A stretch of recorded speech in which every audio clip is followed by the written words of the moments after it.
Bismillahirrahmanirrahim. Assalamualaikum warahmatullahi wabarakatuh. Pada kesempatan ini saya akan menjelaskan tentang jenis-jenis pembangkit listrik yang dipakai dalam kehidupan kita sehari-hari. Berdasarkan sifat alami, pembangkit listrik itu dibagi menjadi beberapa bagian. Yang pertama, sumber energi primer, yaitu sumber energi yang terdapat langsung dari alam. Contohnya yang kita jumpai di dalam kehidupan sehari-hari, air, matahari, angin, batu bara, kayu. Dan sedangkan kebutuhan sumber energi sekunder, yaitu sumber energi yang dihasilkan dari energi primer. Contohnya gas, listrik, panas, dan kimia. Selanjutnya itu berdasarkan ketersediaan, yaitu energi tak terbarukan, yaitu unrenewable energy, yaitu energi yang diperoleh dari sumber daya alam yang waktu pembentukannya sampai jutaan tahun yang lalu.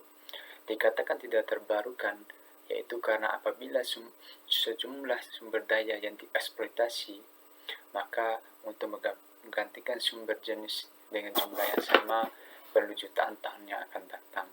Hal ini karena di samping waktu yang terbentuknya yang sangat lama, cara terbentuk dan lingkungan tempat terkumpulnya bahan dasar sumber energi ini pun sangat tergantung dari proses dan keadaan geologi di daerah tersebut atau pada saat itu.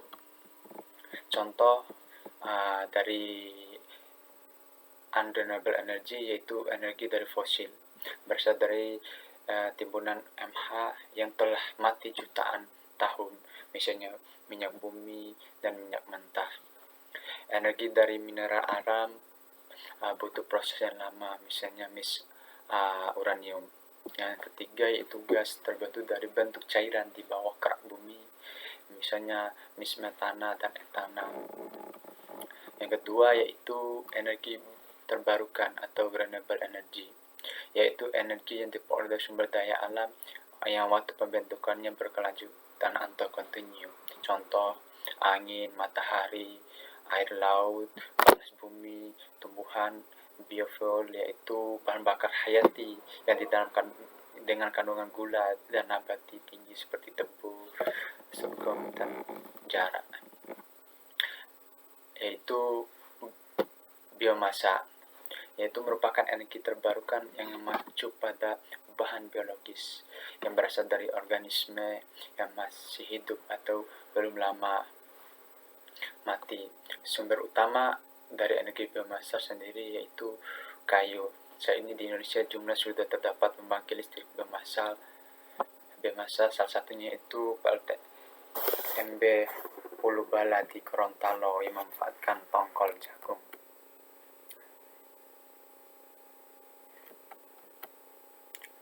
Berdasarkan kepemilikan, pembangkit listrik milik PLN.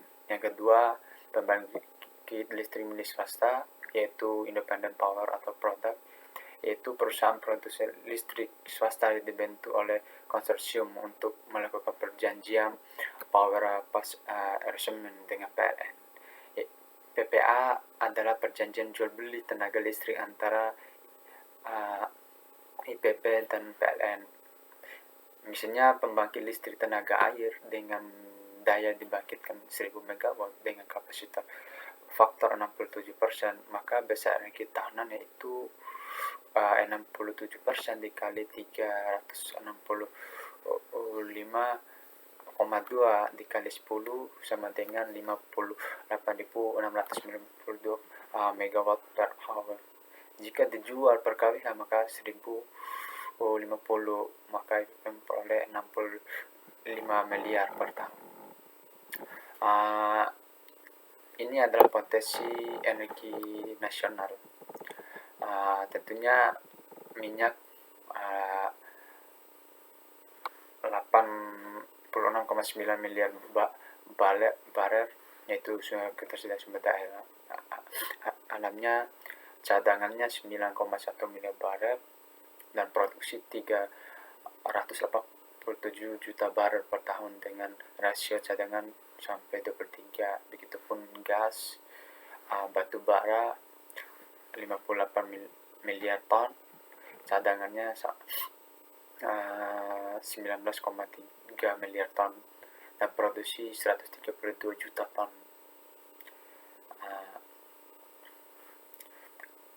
Yang selanjutnya energi non fosil yaitu renewable energy, tenaga air, panas bumi, mini dan mikro hidro, biomasa, tenaga surya dan tenaga angin, dan uranium. Ketersediaan tenaga air, karena memang daerah Indonesia adalah negara kepulauan yang tentunya letak geografi itu terdapat banyak sekali sungai yang memiliki sumber air yang cukup mumpuni sehingga cocok untuk dibuat ke pembangkit listrik tenaga air maupun mikrohidro. Karena memang salah satu renewable energy dan pemerintah ke depannya untuk merencanakan 1000 PLTMH di seluruh Indonesia untuk menunjang program pemerintah ke depannya. Tentunya tenaga air dengan ketersediaan 845 juta TPO setara dengan 775,67 gigawatt. Sekarang masih terpasang, masih sangat kecil hitungannya per persen, yaitu baru 4,2 gigawatt. Begitupun panas bumi, mungkin negara kita dan negara kepulauan berada di cincin api sehingga potensi gunung berapi itu sangat besar. Salah satu pemanfaatan panas bumi yang Indonesia yang paling terkenal sekarang yaitu pembangkit listrik tenaga gas bumi Kamojang dengan memanfaatkan panas bumi yang berada di sekitar mereka sehingga menghasilkan pembangkit listrik yang ramah lingkungan, sehingga energi yang dihasilkan sangat bersih, tapi potensi pemanfaatan di Indonesia masih sangat minim. Dengan sumber daya alam 219 juta BOE dengan setara 27 gigawatt, tapi pemanfaatannya masih 0,8 gigawatt, masih sangat-sangat kecil. Mungkin diharapkan ke depannya pemerintah melalui Kementerian Energi Sumber Daya Mineral dan PLN sebagai pengelola bidang sistem kelistrikan nasional mungkin lebih memanfaatkan situasi ini. Begitupun mini dan mikro hidro, biomasa, dan angin gitu. Ini peta atau Indonesian Energy Policy, yaitu konsumsi energi nasional. Tentunya untuk rumah 12,2%, komersial building 4,6%, ini kebutuhan industri sangat besar 49,4%, dan transportasi yaitu 34%. Dan energi konsumsi pertumbuhan per tahunnya 7%, yaitu gas, petroleum, dan diharapkan sampai 2025. Pemerintah dalam hal ini melalui Kementerian Energi Sumber Daya Mineral Republik Indonesia melakukan prioritas pengembangan energi nasional. Satu, yaitu memaksimalkan penggunaan energi terbarukan. Yang kedua, meminimalkan penggunaan minyak bumi. Tiga, mengoptimalkan pemanfaatan gas bumi dan energi baru. 4, menggunakan batu bara sebagai andalan pasokan energi nasional. 5, nuklir sebagai pilihan terakhir.